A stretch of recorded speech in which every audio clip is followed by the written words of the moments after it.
ज्योती Kulkarni research foundation तर्फे पुष्परचना स्पर्धा आणि प्रदर्शनाचे आयोजन करण्यात आले।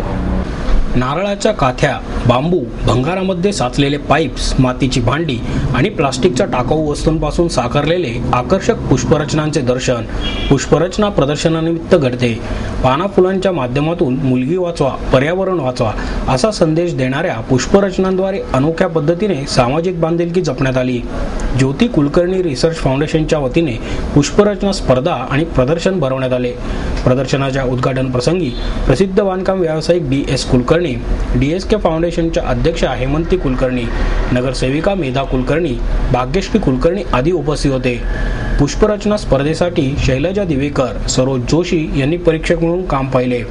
जाई, जुई, मोगरा, गुलाब, रंगीत शेवंती, नागफणी, कृष्णकमळ, carnation, gerbera, orchid, gypso, mokara, big bird, lily, limonium यासारख्या देशी विदेशी फुलांचा वापर करून केलेल्या पुष्परचना उपस्थितांचे लक्ष वेधून घेत होत्या।